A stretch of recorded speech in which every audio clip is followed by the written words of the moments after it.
Hey guys, welcome to my reader's journal. For today, we're going to be wrapping up my July, going over the books that I read. Surprisingly, I actually did pretty good this month. I ended up reading 7 books, which I think is actually higher than I did in January. I think January I did 6 books, so July, 7 books. Pretty happy with that because that means I'm catching up with my reading challenge, which I'm still a little bit behind on, but I'm also not necessarily worried about. Even if I don't hit the, what was it, 48 books? If I don't hit the 48 books, it's whatever, right? But yeah, let's go over the books that I did read in July. If you are new here, you can go ahead and subscribe, like, comment, all that stuff. Um, let's get started. So the first book that I read in July was Superman Dawnbreaker, written by Matt de la Peña.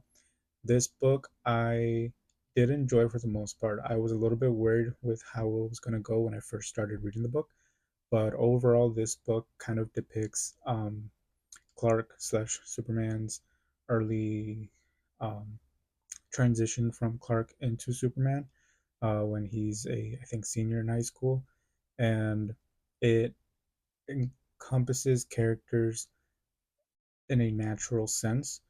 I ended up enjoying the story that it was telling. I had a few gripes with some things, but overall, it was still a pretty good and enjoyable read. I did already do a review video for this, so you can go ahead and check it out. But yeah, I ended up rating this book 4 stars. The second book that I read was We Were Here. This is also written by Matt de la Peña, and this is one of the books that I was hoping to like, but unfortunately that didn't happen. This one, a brief overview is you have a guy, his name is Miguel. I just checked. Yeah, it's Miguel. Um, he ended up doing some crime at the beginning of the story. We don't really know, but honestly, for me, it was really easy to pick up on what it was and guess what it was. Um, but if you aren't able to guess, then there's the reveal towards the end of what he did. But he ends up committing a crime and he spends some time in juvie, but then moves into a group home. And during the group home, he really has this negative outlook, negative mentality, and he ends up escaping the group home with 2 other guys from the group home. And then the rest of the story is them just living their lives or trying to live their lives outside, being on the run and everything. If I'm being honest, I didn't really enjoy the book that much. I ended up rating it 2 stars. It just really didn't do it for me. I don't know, and I don't think that I'm gonna do a review video for this one because I just don't necessarily want to talk about it too much. I'm not sure. I'll have to think about it to see if I'm gonna make a separate video for this one. But as of right now, I gave it a 2 stars. I didn't really like it as much. I think there are better stories out there that tackle similar themes. So let's move on. The next book that I read in July is The Outsiders. Now, this one to me is one of my most favorite books that I've ever read. The first time that I read this book was back when I was in middle school. I think I was like either in 7th or 8th grade, but I enjoy this book because of its themes. And each time that I read it, I also am able to connect to something different that I wasn't able to in the past. Like this time around, I was able to really connect with Ponyboy and his brothers, whereas in the past I mainly focused on Ponyboy and Johnny. And also this time around, I came into the realization like I their ages finally like connected to me. Like in the past, I've always, even though the information was there, I've always thought um that Johnny was younger, or at least the same age. And that's not true. Like he's 16 and Ponyboy is like 13, 14. So this time around was when it finally hit me that like Johnny, who is even just a couple years older, is the one that has that fate. So for this book, I will do a review video for it because I do want to talk more about it. But yeah, I gave it 5 stars. I love this book so much. All right, so the next book that I read is called Running with Lions. Now, this one is one that I began to read back in 2022, and I got like 20% of the way through and I wasn't liking it. and I DNF'd it. But this time around, I was like, you know what? I want like because it was digitally, I was like, I don't want to delete it if I just in case I want to read it again. So I forced myself to read it again um this month, and it, it wasn't much. It's a book where you have a soccer team and you have a main character whose name I already forgot. And then you have another kid who was his best friend in the past, but he moved away, but now he moved back and he's on the same soccer team. And this is like a training camp, like in the summer and whatnot. Like they're preparing for their future games. And the whole premise is that the main guy gets feelings for his previous friend. And the thing for me was that there was plot missing. Like there wasn't really any plot. It's literally them hanging out, them just practicing. That is literally it.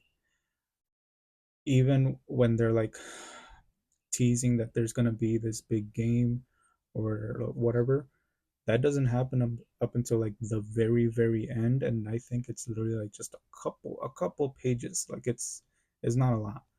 And yeah, the romance, I didn't really buy it. It seemed more of convenience than anything. Um, yeah. So for this one, I also ended up giving it two. I'm definitely not gonna do a review video for it. This is my review for it. The romance just wasn't captivating. There really wasn't any plot for me to like be intrigued on what was happening with the book. Um, so yeah, I gave it a two. The next book that I read is I Am Not Your Perfect Mexican Daughter. Now, this one I was really excited to read because when I worked at a bookstore, a lot of people were buying this book. It was a book that I regularly saw being sold. And I was like, there's a lot of hype for this. I think I saw it a couple times on TikTok whenever I would like scroll and everything. Um, but I never knew what it was about. So I finally read it and I have thoughts. I will be doing a review video for this book.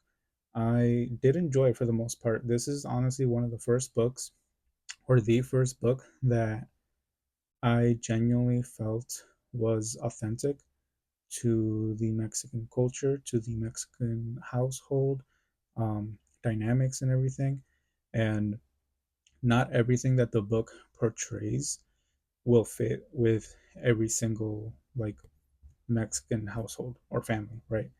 I think the book does a good job generalizing some experiences that, like, for example, some things that happen with Julia's life, like I've experienced, some things that happen or are around her life, I haven't experienced, but I know that does exist. So it was nice for it to be showcased.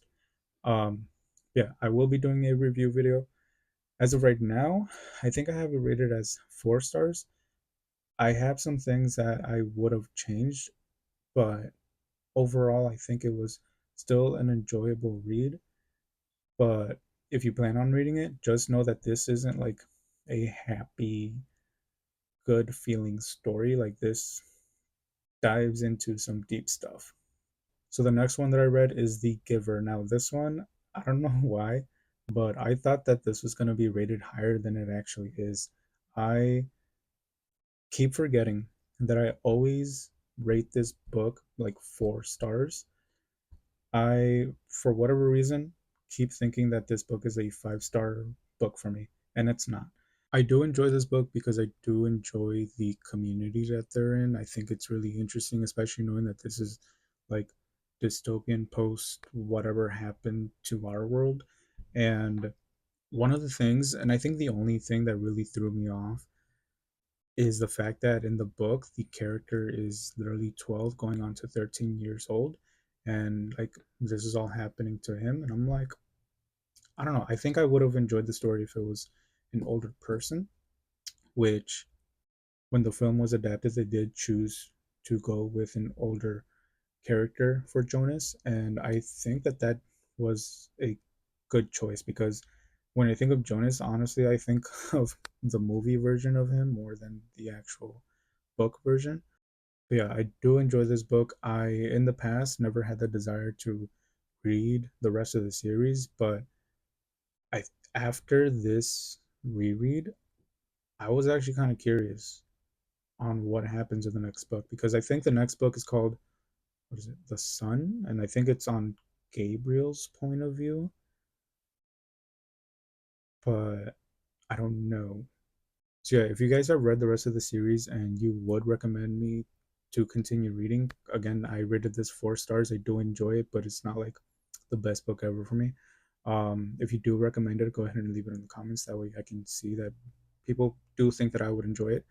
Um, and then I'll probably check it out. Be doing a review video for this one out, and then hopefully in the future, I'll do a comparison between book and movie. All right, and the last book that I read in July is Lord of the Flies. This one is a book that I've had, I think, just for like 2 years. A friend gifted me the book. It's a book that I've had on my TBR for a long time. Like one of the books that I've heard a lot of people like praise and love, and I was like, yeah, I want to read that. So I finally read it because I was like, it's summer, it's July. What better time to read this type of book? I'll be honest, I'm still processing because I literally just finished it last night.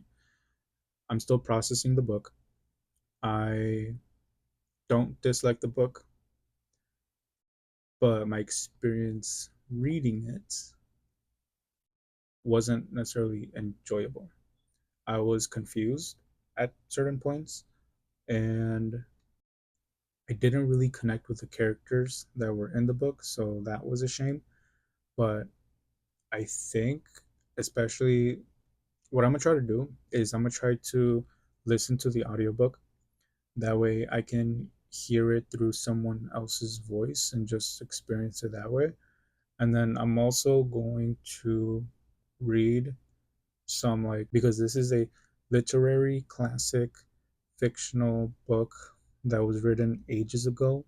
So it has language, it has themes, it has ideas that are written in a form that I'm not necessarily used to reading, especially for fun.